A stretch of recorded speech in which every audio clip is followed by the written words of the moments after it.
They say that secrets have weight, that they press down on us, growing heavier with each passing day until we're crushed beneath them. For Jennifer Gledhill, a 42-year-old mother of three living in the quiet suburban community of Cottonwood Heights, Utah, her secret was becoming unbearable. An extramarital affair conducted behind the back of her husband, Matthew Johnson, a decorated National Guardsman with multiple overseas deployments. When Matthew discovered that secret on September 20th, 2024, the foundations of their already crumbling marriage completely collapsed. 24 hours later, Matthew Johnson was dead, shot in the head while he slept. But unlike most crimes of passion, what followed wasn't a panicked confession or a hastily abandoned crime scene. Instead, investigators uncovered what they describe as one of the most calculated and methodical cover-up attempts they'd ever witnessed. A rooftop storage container repurposed as a makeshift coffin, a shallow grave dug under the cover of darkness, walls, carpets, and stairs meticulously scrubbed with bleach, a mattress replaced, evidence disposed of, and perhaps most chilling of all, a mother who arranged for her children to stay elsewhere that night, presumably knowing exactly what she planned to do. This is the story of Jennifer Gledhill, a woman who prosecutors say shot her husband while he slept, buried his body in a remote location, and then reported him missing while playing the role of concerned wife. It's a story of infidelity, betrayal, and alleged cold-blooded murder that shocked a community and left a family shattered beyond repair. Before they became headlines in a murder investigation, Jennifer Gledhill and Matthew Johnson were, to most outside observers, a typical Utah couple raising their family in an affluent suburb. Matthew Johnson, 51, was a respected member of the Utah National Guard, serving in a special operations unit. Since 2018, he had been working full-time with the National Guard as a communications specialist. His colleagues described him as reliable, dedicated, and professional, a soldier's soldier who took pride in his work and commitment to service. His military career was distinguished, with his rank of staff sergeant and 3 deployments overseas, including tours in Afghanistan and Jordan, speaking to his dedication to service. The rigorous training and discipline required for his position in special operations suggested a man who was methodical, prepared, and situationally aware, making the circumstances of his death all the more shocking. To his fellow guardsmen, Matthew was more than just a colleague. He was part of a brotherhood forged through shared sacrifice and commitment. This brotherhood would later rally around his memory, demanding justice and refusing to abandon the search for his remains, embodying their creed of "leave no one behind." Jennifer Gledhill, 42, was primarily known in the community as a mother of 3. While her professional background isn't extensively documented in court records, she was described by some sources as a wealthy mother, suggesting financial comfort and stability. To neighbors and acquaintances, she presented the image of a devoted mother juggling the demands of family life while supporting her husband's military career. Together, they lived in an upscale home in Cottonwood Heights, Utah, valued at approximately $1 million, a testament to their apparent success and stability. The neighborhood was the kind where people felt safe leaving their doors unlocked, where children played freely on manicured lawns, and where violent crime seemed a distant concern relegated to other parts of the city. But beneath the veneer of domestic stability, their marriage was fracturing along fault lines that had been developing for years. By July 2024, Jennifer had filed for divorce, signaling her intention to legally end their relationship.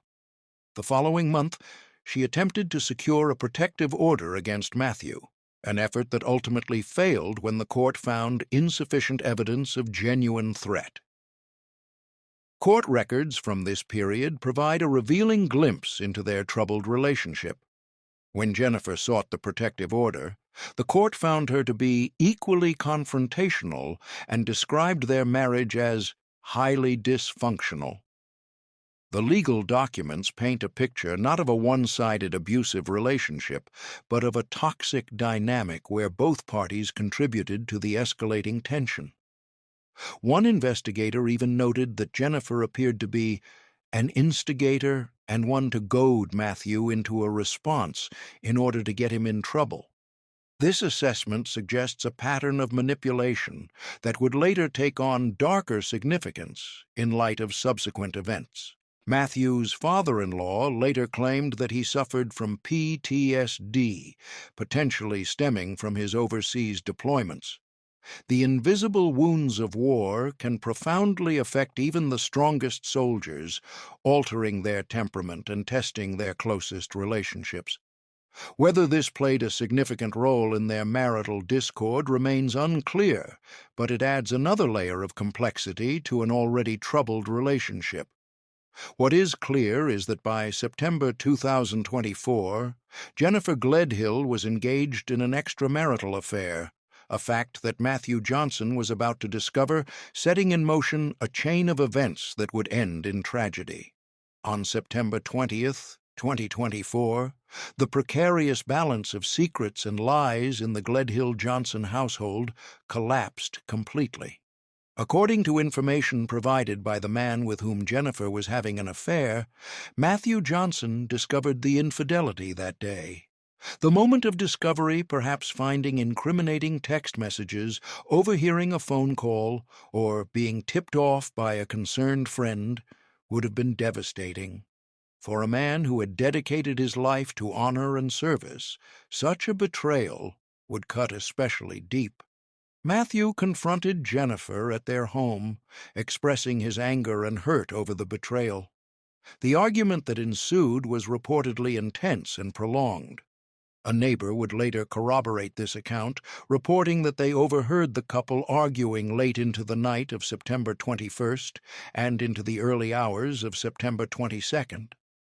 The raised voices, slammed doors, and escalating tension were significant enough to be noticed even through the walls of their upscale neighborhood.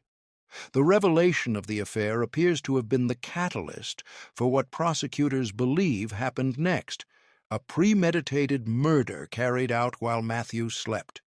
The timing is crucial to understanding the prosecution's theory of the case. The compressed timeline between Matthew discovering the affair and his alleged murder suggests that Jennifer may have felt cornered, with her double life suddenly exposed. The affair wasn't merely a physical betrayal, but represented an exit strategy, a new relationship she had been cultivating while still married to Matthew. With the divorce already filed, why would discovering the affair trigger such a violent response? Prosecutors would later suggest that it wasn't just the affair itself, but perhaps what else Matthew might have discovered: financial indiscretions, lies about her past, or plans for their future that she didn't want revealed. The full truth of what was discussed during those heated arguments may never be known. Rather than facing the consequences of her infidelity within an already troubled marriage, the public embarrassment, the potential impact on custody arrangements, the financial implications, prosecutors argue that Jennifer Gledhill made the decision to permanently eliminate the problem. And she allegedly chose to do so not in the heat of their argument, but later, when Matthew was at his most vulnerable, asleep in their bed. The night of September 21st, 2024, is believed to be when Matthew Johnson's life came to a violent end. As the heated arguments of the previous 24 hours finally subsided and exhaustion took over, Matthew Johnson fell asleep in the master bedroom of their home, perhaps believing that the worst was behind them, that whatever came next would involve lawyers and paperwork, not violence. According to the prosecution's timeline, Jennifer Gledhill allegedly shot Matthew in the head while he was asleep in their bed. The weapon used was reportedly Matthew's own handgun, a cruel irony for a man trained in combat and self-defense. The gun that was meant to protect his family was allegedly turned against him in his most vulnerable state. The location, their shared bedroom, and the method, shooting him while he slept, both point to a significant element of planning and opportunity. Matthew, asleep and vulnerable, would have had no chance to defend himself against the attack. For a trained military operative to be killed in such a manner without awareness or opportunity to react speaks to a deep betrayal of trust that existed even in their fractured relationship. What allegedly followed was not the panicked reaction of someone who had committed a crime of passion, but rather a methodical effort to conceal the evidence that would impress even seasoned investigators with its thoroughness. Prosecutors say Jennifer placed Matthew's body inside a rooftop storage container, the kind typically used for family road trips and outdoor adventures. She then allegedly maneuvered the container down the stairs of their home, no small feat considering the weight and awkwardness of such a burden. She allegedly loaded it into the back of their minivan, the family vehicle now repurposed as a hearse, and drove to an undisclosed location north of their residence, where she buried his body in a shallow grave. This elaborate series of actions demonstrates both physical strength and a calculated approach to concealing the crime, not the impulsive behavior typically associated with crimes of passion. Moving a grown man's body, particularly that of a physically fit soldier, would require significant effort and determination.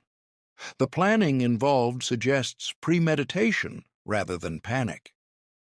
Perhaps most disturbing of all, Jennifer had allegedly arranged for her children to stay with her parents on the night of the murder, and then asked them to keep the children for an additional day. Prosecutors suggest this was to give her time to clean the crime scene and dispose of evidence a level of foresight that chills the blood. What mother sends her children away so she can kill their father? What level of detachment would allow someone to make such arrangements? As dawn broke on September 22nd, Matthew Johnson lay in an unmarked grave, his wife allegedly returning home to begin the meticulous process of erasing any trace of what had occurred. The prosecution alleges that Jennifer Gledhill's efforts to conceal her crime were extensive and methodical, displaying a level of calculated thinking that investigators found both impressive and disturbing. Forensic evidence collected from the Gledhill-Johnson home would later reveal a large circular stain on the carpet beneath the bed in the master bedroom, which tested positive for human blood. Despite efforts to clean it away, the telltale mark remained invisible to the naked eye, but brilliantly apparent under the specialized lights used by crime scene technicians. DNA analysis confirmed this blood belonged to Matthew Johnson. The bedroom that had once been a place of intimacy had become a crime scene, with the marriage bed itself bearing silent witness to the violence. Traces of Matthew's blood were discovered on the slats of the bed frame in the master bedroom, evidence that even the most thorough cleaning couldn't completely erase. Further linking Jennifer to the crime, Matthew's blood was also found inside a vehicle rooftop storage container that was later located in Davis County. This container, designed for family camping trips and vacations, had been repurposed as a makeshift coffin, its interior now stained with the evidence of its grim cargo. Evidence suggesting a significant cleanup effort was uncovered throughout the home. The wall behind the master bedroom bed showed signs of having been covered in bleach, a desperate attempt to remove blood spatter.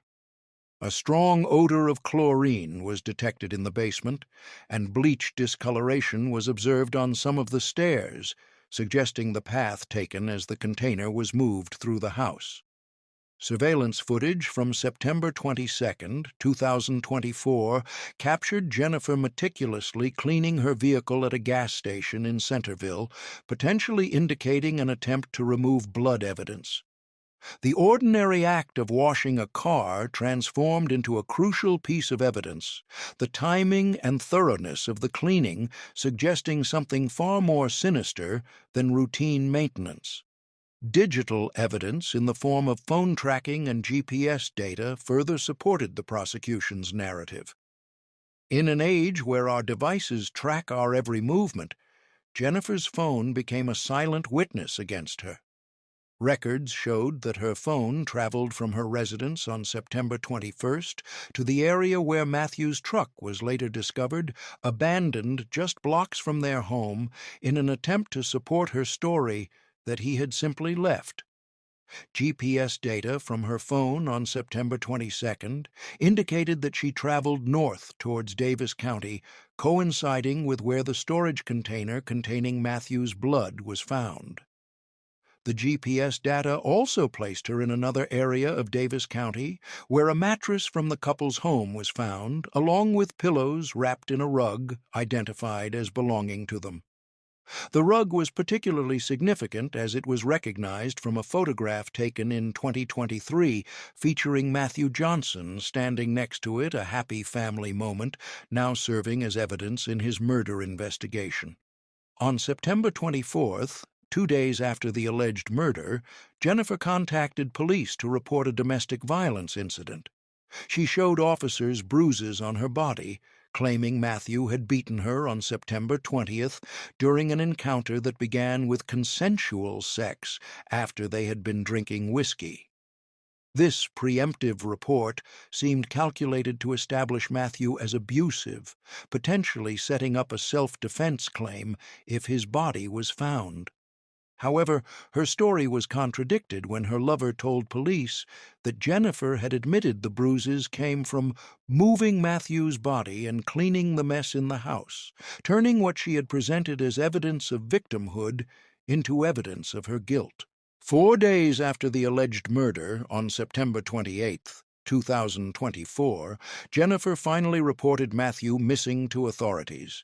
She told police that she had last seen him following an argument on September 20th and that he had indicated he would be gone for a week, requesting no contact. This narrative quickly unraveled when Matthew's truck was discovered just a few blocks from their residence, directly contradicting Jennifer's claim that he had left for an extended period. The abandoned vehicle raised immediate suspicions among investigators who began to question her account of events. As the investigation intensified, the image of Jennifer Gledhill as a concerned wife reporting her missing husband began to crumble, revealing instead the portrait of a woman who prosecutors allege had meticulously planned both a murder and its concealment. The case against Jennifer Gledhill took a dramatic turn when the man with whom she was having an affair came forward to police. This unnamed individual became a key informant, revealing that Jennifer had confessed to the murder on September 22, 2024, when she visited his home. During this visit, she allegedly told him that Matthew had confronted her about the affair the previous day, and she had killed him. The confession to her lover represents a puzzling psychological moment. Why would someone who had gone to such lengths to conceal a crime then reveal it to another person? Perhaps the weight of the secret was too great to bear alone. Perhaps she believed their relationship was strong enough that he would never betray her confidence. Or perhaps, in the aftermath of such violence, she needed to share her actions with someone who might understand her motivations. Whatever her reasons, the confession would prove to be a critical mistake. The informant provided investigators with crucial evidence, including screenshots of text messages exchanged with Jennifer and recordings of their phone conversations. Most damning of all, the informant had recorded a phone call with Jennifer just before she officially reported her husband missing, capturing her speaking about Matthew in the past tense before she had publicly acknowledged that anything had happened to him. While it's worth noting that 6 days passed between the informant hearing Jennifer's confession and his decision to contact the police, suggesting some internal conflict or fear his eventual cooperation proved decisive for the investigation. In a recorded phone conversation with her lover, Jennifer allegedly apologized for revealing her actions and pleaded with him not to perceive her as a monster. She urged him to remember her as she was before her confession and expressed sadness that he was now afraid of her. These words offer a glimpse into her psychological state, aware enough of the gravity of her actions to understand they might be perceived as monstrous, yet seemingly more concerned with how she would be viewed than with the life she had allegedly taken. During this call, she referred to Matthew in the past tense, stating that he was not a person anymore and wasn't Matt anymore, statements made before she had officially reported him missing. This dehumanization of her husband suggests a psychological distancing, a way to rationalize her actions by conceptualizing Matthew as something less than human. During questioning by police, Jennifer reportedly likened herself to the Queen of Hearts from Alice in Wonderland, a character known for her ruthless pronouncements and infamous "off with their heads" decree. She also expressed a desire to rid the world of bad people, suggesting a disturbing self-appointed role as judge, jury, and executioner. These statements reveal a troubling mindset, one that allowed her to justify extreme violence as somehow necessary or righteous. The Queen of Hearts comparison is particularly telling a character who delights in ordering executions on a whim, ruling through fear rather than justice. These statements, along with the physical and digital evidence, created what prosecutors described as a compelling case against Jennifer Gledhill, a case built not just on circumstantial evidence, but on her own words and actions. On October 2, 2024, less than 2 weeks after the alleged murder, Jennifer Gledhill was arrested for investigation of murder and obstruction of justice. By October 15th, 2024, formal charges were filed against her, including first-degree murder, 5 counts of obstruction of justice, 1 count of desecration of a human body, 1 count of witness tampering, and 1 count of second-degree felony drug possession with intent to distribute. The drug charge added yet another unexpected dimension to the case, suggesting additional activities beyond those directly related to the alleged murder. Jennifer entered a plea of not guilty to all charges, setting the stage for what would become a complex and highly publicized legal battle. Despite the mounting evidence against her, she maintained her innocence, a position her defense team would continue to uphold in the preliminary proceedings. But the investigation didn't stop with Jennifer. As authorities dug deeper into the case, they began to uncover evidence suggesting that others may have been involved in concealing Matthew's death. The investigation expanded to include Jennifer's parents, Thomas Gledhill, aged 70 or 71, and Rosalie Gledhill, aged 67. They were both arrested for investigation of obstruction of justice in connection with Matthew Johnson's death, adding a multi-generational dimension to the case that shocked the community. Authorities alleged that the parents assisted their daughter in cleaning the home on September 24, 2024, for approximately 5 hours after the alleged murder had taken place. Rosalie Gledhill reportedly claimed they were only at the house for about an hour and denied participating in any cleaning activities, a contradiction that further fueled investigators' suspicions. Further complicating matters, Rosalie Gledhill was accused of purchasing a new mattress from Amazon for Jennifer, presumably to replace the one stained with Matthew's blood. Cell phone data reportedly indicated communication between Thomas Gledhill and Jennifer regarding the delivery and pickup of this new mattress. This parental involvement raises profound questions about family loyalty and moral boundaries. At what point does parental love and protection cross the line into criminal complicity? What conversation takes place when a daughter asks her parents to help clean up after an alleged murder? The psychology of such family dynamics offers a disturbing subplot to the main tragedy. A significant piece of circumstantial evidence was the discovery of a Glock 19X gun box, matching the description of a gun Jennifer had shown the informant, wrapped in a child's onesie at the parents' residence.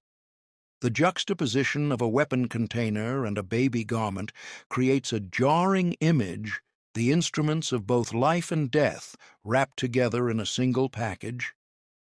Despite their arrest, some reports indicated that no formal charges had been filed against Jennifer's parents at that time, though the investigation was continuing. The potential involvement of the grandparents added another tragic dimension to the case. Not only had these children potentially lost their father to violence and their mother to incarceration, but their grandparents were now implicated as well, further fracturing the family support system. Despite Jennifer Gledhill's alleged confession and the extensive investigation, the body of Matthew Johnson has not been recovered. This absence adds a layer of complexity and anguish to an already tragic case. A body provides not only crucial forensic evidence, but also closure for the family, a place to mourn, a final resting place worthy of a soldier's sacrifice. Law enforcement has conducted numerous searches in an attempt to locate Johnson's remains, turning vast areas of Utah's rural landscape into a grid-searched investigation zone. Initial efforts focused on areas north of Salt Lake City, including the Snowville region and locations near the Utah-Idaho border, based on information provided by the informant. The search area later expanded to a county in northwest Utah, vast terrain with countless potential burial sites. Investigators also concentrated their efforts along the West Davis Corridor and Legacy Parkway near Farmington and Centerville, following the tracking data from Jennifer's cell phone. These digital breadcrumbs offered the best hope of narrowing down the search area, but even with this technology, the task remained daunting. The search operations have involved significant resources, including dozens of police officers and members of the National Guard, Matthew's own comrades, now tasked with finding his remains. Various search methods have been employed, including ground radar detection, heat sensor technology, and the deployment of canine units trained to locate human remains. Despite these efforts, the search has been challenging. Authorities have described it as looking for a needle in a haystack, given the lack of specific information about the exact burial location. Environmental factors, such as freezing ground, have also been noted as potentially hindering the effectiveness of certain search technologies. The winter months posed particular challenges, with frozen ground making both detection and excavation more difficult. As spring approached, there was renewed hope that changing conditions might yield results, but as weeks turned into months, the chances of recovery seemed to diminish. Matthew Johnson's family has publicly expressed their deep hope that his body will be found soon, allowing them to provide him with a proper burial and find some measure of closure. A fellow member of Johnson's Green Beret unit has voiced frustration with the progress of the search and urged the governor to authorize further involvement of the National Guard in the recovery efforts, emphasizing the military principle of "leave no one behind." This creed, a fundamental tenet of military service, takes on poignant significance in the search for a fallen soldier not lost in combat but allegedly murdered in his own home. The Brotherhood of Arms that sustained Matthew during his deployments now rallies to ensure he receives the dignity of a proper burial. The continued absence of Matthew Johnson's body presents a significant challenge for his family, prolonging their grief and preventing them from achieving complete closure. For them, each day without answers is another day of uncertainty, another day without the chance to say a proper goodbye. The search continues, but with each passing month, the likelihood of recovery diminishes, leaving a family in limbo and a soldier without the honor of a marked grave. Jennifer Gledhill's legal journey through the justice system has begun with several key proceedings that will ultimately determine her fate. She was denied bail by a judge who cited the significant danger she posed to both the community and the informant who provided crucial testimony against her. This decision underscores the seriousness of the charges and the initial strength of the prosecution's case as perceived by the court. It also means that Jennifer will remain in custody throughout the entire pretrial period, more than a year of incarceration before her case ever reaches a jury. Gledhill entered a plea of not guilty to all the felony charges she faces. She also waived her right to a preliminary hearing, a procedural step where the prosecution would have had to present enough evidence to convince a judge that there was probable cause to believe she committed the crimes. This waiver is not uncommon in high-profile cases where defendants wish to avoid the public airing of evidence against them at this early stage.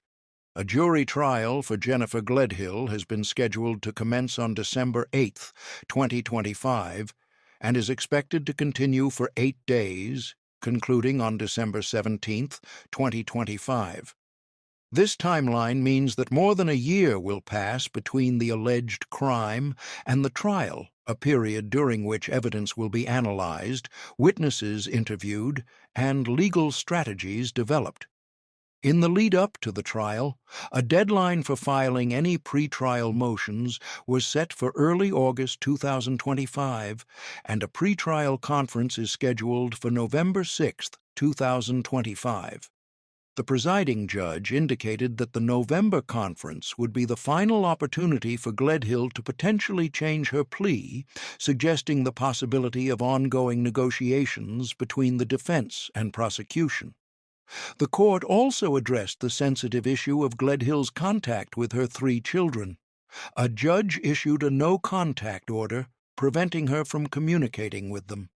The children are currently in the custody of the Utah Division of Child and Family Services wards of the state, rather than family members. Gledhill's attorney argued against this order, asserting that the children were not victims in the case and deserved to hear from their mother.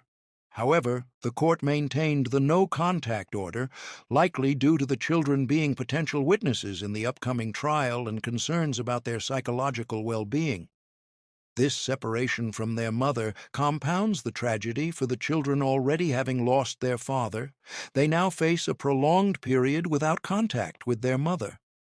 The impact of such trauma on young psyches is immeasurable, the ripple effects likely to continue throughout their lives. As the case moves toward trial, both the prosecution and defense will continue to build their respective cases, with the burden on the prosecution to prove beyond a reasonable doubt that Jennifer Gledhill committed the crimes with which she is charged. The absence of Matthew's body creates a particular challenge, though no body murder convictions are possible with sufficient circumstantial evidence. The trial, when it finally occurs, will likely attract significant media attention, forcing a community to relive the shocking details of the case and a family to endure public scrutiny of their most private tragedy. As the sun sets over the quiet streets of Cottonwood Heights, the million-dollar home once shared by Jennifer Gledhill and Matthew Johnson stands empty, a silent witness to the tragedy that unfolded within its walls. The case of Jennifer Gledhill reminds us that beneath the surface of ordinary suburban life, extraordinary darkness can lurk. It shows us that the line between a troubled marriage and a murder investigation can be crossed in a single, irreversible moment. What drives a person to take the life of someone they once loved enough to marry? Is it the desperation of being caught in a lie, the fear of confronting consequences, or something deeper, something more disturbing that we may never fully understand? These are questions that may never be fully answered, even after a verdict is reached. Perhaps the most haunting aspect of this case is what it reveals about the human capacity for compartmentalization.